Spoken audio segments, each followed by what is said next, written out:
Hello po, kamusta po kayo? So, update po ng aking my Invisalign journey. So, magpapalit tayo ng trays today. Trays 12 na tayo.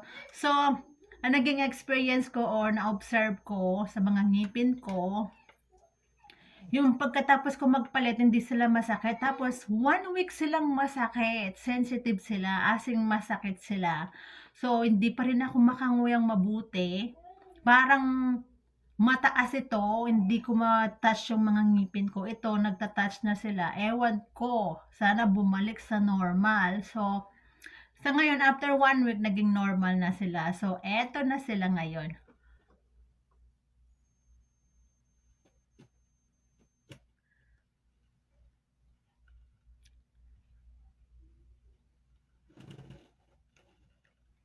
So, now, magpapalit tayo ng trays pang thumbnail. So, eto na sila. So, naka-ready na yung aking ultrasonic. Nag-toothbrush na ako, nag-mouthwash, dental floss. Kasi nga, every Saturday, nagsha-shopping kami. Ngayon, nag-toothbrush na nga ako. Yun. Ngayon, gusto ko lang ipakita na magpapalit lang ako. So, magpapalit na tayo. So, eto na yung trays 12. Hindi pa talaga nabuksan. Okay? So, yun na naging experience ko ng tray 11. So, 1 week silang masakit. So, ngayon, magpapalit na tayo. Nandito pa rin yung mga trays ko, hindi ko pa inalis. So, i-ready ko lang to, okay? Kasi time is gold. Kasi hindi madali itong naka-Invisalign. Hindi ko alam, hindi ko gusto. Yun ang may sasagot ko. So, eto na siya. Magta-thumbnail muna tayo, okay?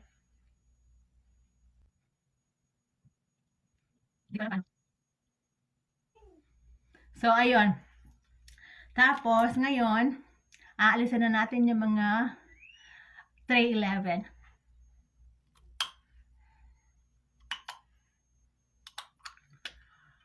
Malinis ang mga kamay ko, ugasan muna natin.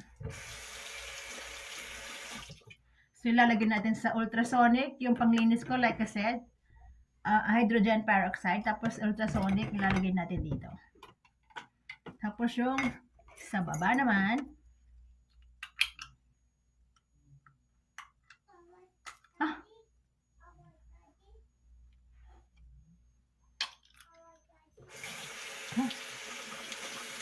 so, ito na yung pangalawa. So, ngayon, magta-thumbnail na naman tayo. Wala lang thumbnail para maganda yung thumbnail natin sa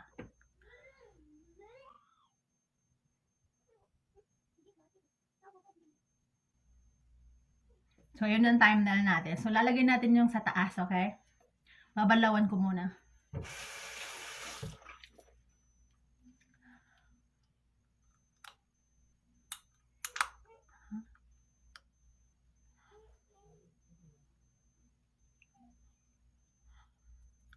So, hindi masakit yung sa taas. Tignan natin kung parang sumisikip. Ewan ko ba kung nag-iiba yung mga size nila. So, sumisikip. Ito yung sa baba. Tignan natin kung pahirapan na naman.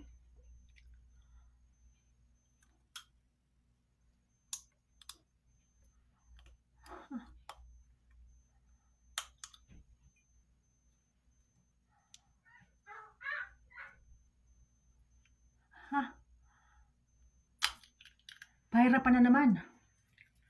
Oh my God.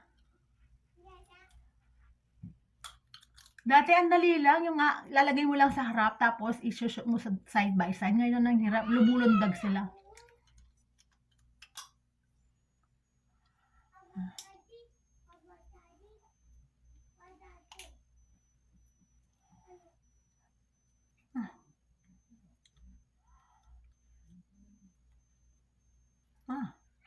Ayan. So, ayun, finally nailagay ko after 5 minutes. Pakala ko hindi sila size. So, pinilit ko. Ngayon pumasok na sila. Pero hindi ko alam kung ganun ba talaga sila. I-report ko to. So, ayun na sila. Hindi sila masakit ngayong first day. So, i-update ko kayo kung naging masakit sila for tomorrow. So, kung may katanungan kayo, comment down below lang kayo. Okay, yun ang update ng aking Invisalign.